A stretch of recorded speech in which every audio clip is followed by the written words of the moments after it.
maka dikasih petunjuk. Nah, dan ingat, dalam hidup ini saya sangat yakin dan percaya.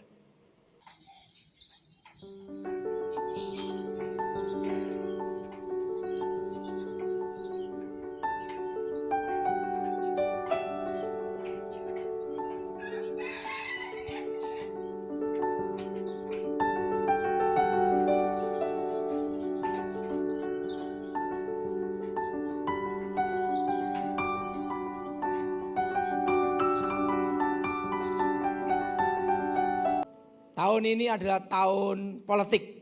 Tahun depan Pilpres, betul? Dan nanti yang ramai adalah kuburan. Banyak orang ziarah ke kuburan yang dianggap sakti, suci, atau orang hebat, betul? Nah, mari kita buka Alkitab kita saat ini dalam Injil Lukas pasal ke-16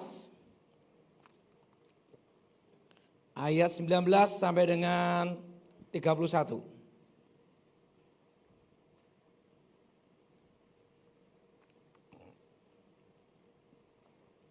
Injil Lukas pasal 16 ayat 19 sampai dengan 31. Saudara yang genap, saya yang ganjil.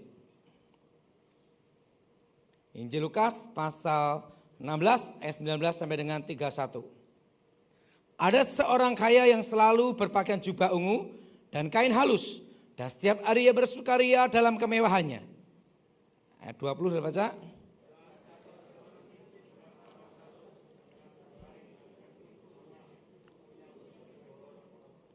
Dan ingin menghilangkan laparnya dengan apa yang jatuh dari meja orang kaya itu. Malah anjing-anjing datang dan menjilat boroknya.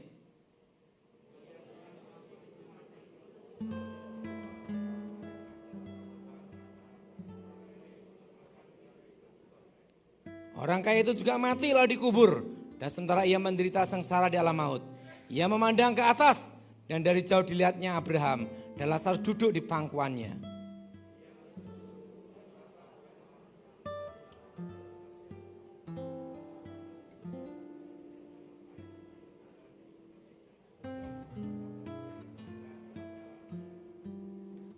Tetapi Abraham berkata, anak ingatlah bahwa engkau telah menerima segala yang baik sewaktu hidupmu. Sedang Lazarus segala yang buruk, sekarang ia mendapat hiburan dan engkau sangat menderita.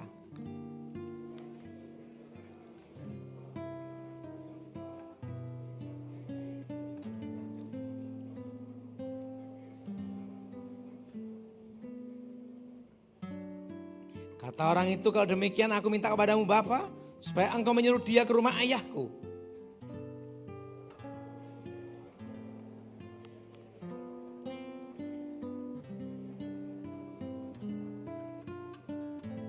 Tapi kata Abraham, ada pada mereka kesaksian Musa dan para nabi. Bila mereka mendengarkan kesaksian itu.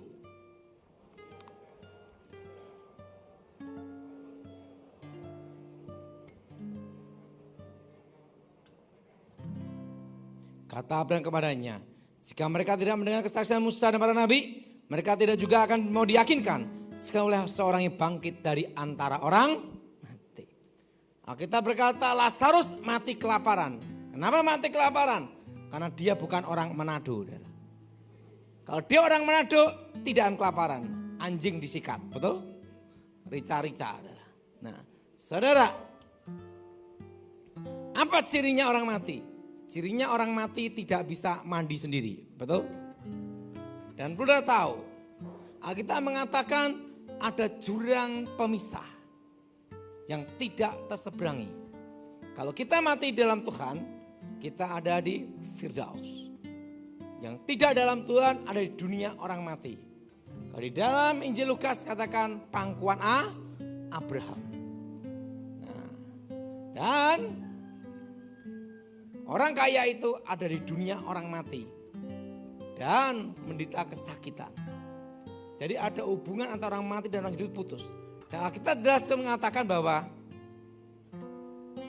orang yang sudah mati tidak menemui orang yang hidup. Jelas saudara? Jelas saudara? Bahwa orang mati tidak menemui orang apa? Hidup. Jadi kalau kita mati dalam Tuhan, detik itu juga kita ada di Firdaus.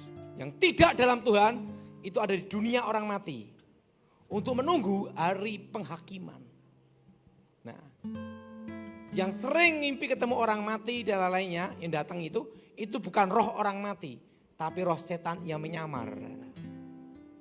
Kenapa ada pemanggilan arwah atau orang datangin kuburan yang dianggap keramat atau suci? Pertama, dipercaya ada kehidupan setelah kematian.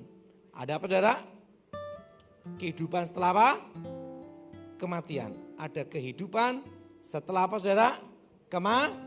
Ada kehidupan setelah kematian. Ada kehidupan setelah kematian.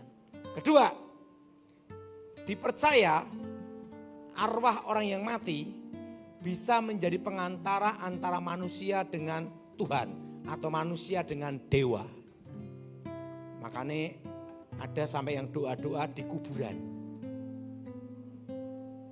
Karena dipercaya arwahnya ini bisa jadi pengantara antara dewa dan manusia, antara Tuhan dan manusia. Ketiga, dipercaya orang yang sudah mati, rohnya lebih jujur daripada orang hidup.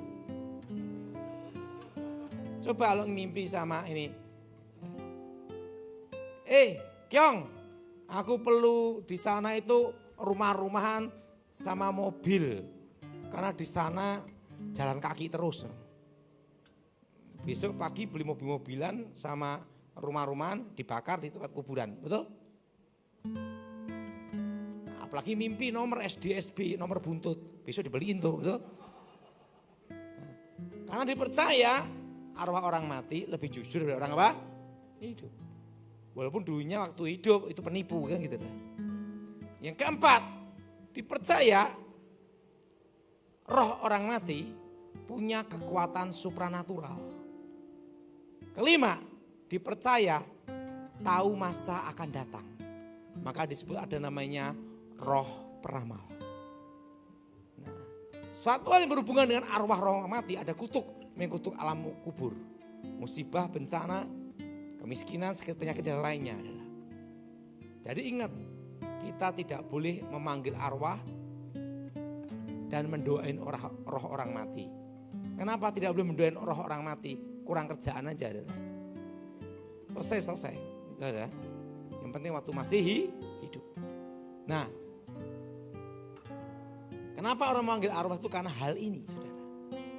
Datengin atau doa di kuburan untuk orang sakti yang dianggap suci, orang hebat. Karena tujuannya itu, karena kepercayaan itu. Tapi ingat, itu ada kutuk. Itu roh setan yang menyamar. Nah, termasuk orang mati bunuh diri, itu langsung ke dunia arwah, dunia orang mati. Kita nanti di Firdaus saling mengenal. Apalagi sama pendeta, lebih kenal. Wah, Pak Pendeta di sini juga. Tapi pendeta ini tidak mungkin nagih perpuluhannya udah ada belum? Karena di sana memuji menyembah, amin. Tapi kita semua saling mengenal. Kenapa saya pastikan itu? Karena saya lihat sendiri. 2023 sampai 2024. Siluman yang betul? Jadi setitik terang itu apa? Pilpres. Karena dana-dana siluman yang tidak dilapor ke pajak beredar semua, betul? Berputar semua 2023 sampai 2024. Makanya sekalipun dunia gelap, Indonesia katakan tetap terang. Karena ada Pilpres. Masuk akal, betul? Saya dapat hikmat itu. Coba, atribut-atribut laku. Penyanyi suara verse laku, asal mau teriak, betul enggak? Kampanye, betul? Gojek-gojek laku, EO laku, IT laku, hotel-hotel laku, betul? Ekonomi bergerak selama 2 tahun karena Pilpres. Maka dikasih petunjuk, setitik terang datang. Katakan semua, setitik terang kuliner-kuliner laku. Betul? Betul? Kardus-kardus kotaan laku. Kertas-kertas laku. Betul? Ekonomi bergerak. Kalau sekarang hanya batu bara, pertambangan. Kalau nanti beda. Kalau sekarang sampai 2 tahun. Karena apa? Pilpres. Yang setuju angkat tangan saudara. Jelas? Jelas? Bodyguard laku. Wong gigi ompong aja laku. Asal dia nyoblos sambil teriak-teriak. Betul enggak? Betul? Ekonomi bergerak. Kalau enggak ada pilpres, gimana? Tuhan itu hebat. Tahu yang akan datang. Orang boleh berkata gelap. Tapi kalau Tuhan ngomong terang, tetap terang. Baru saya paham dan mengerti. Setitik terang datang. Sampai Presiden juga berkata, ada IMF berkata Indonesia di titik terang. Betul enggak? Titik apa? Kenapa ada titik terang? Karena ada pilpres.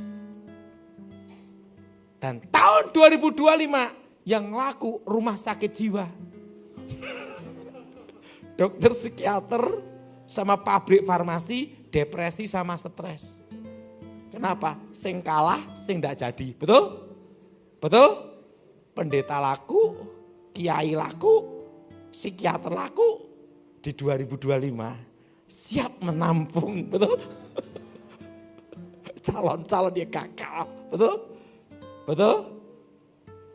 Menceritakan masa lalu, tidak menceritakan masa depan. Betul? Kenapa? Kalah.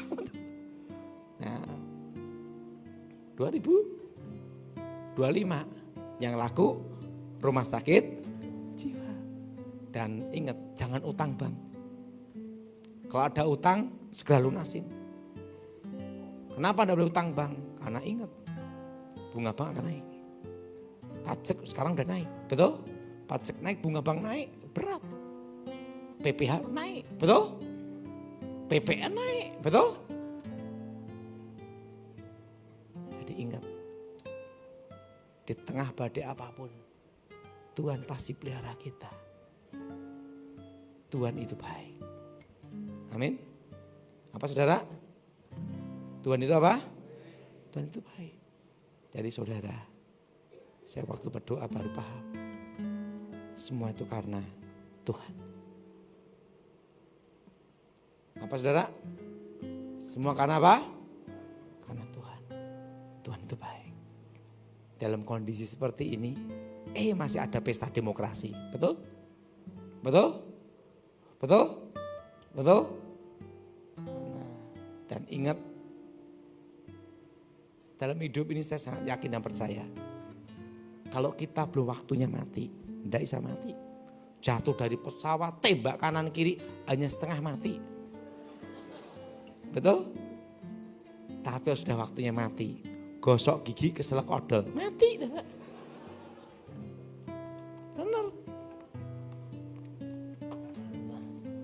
Jadi percaya Tuhan pelihara kita di masa susah dan masa sulit. Mari kita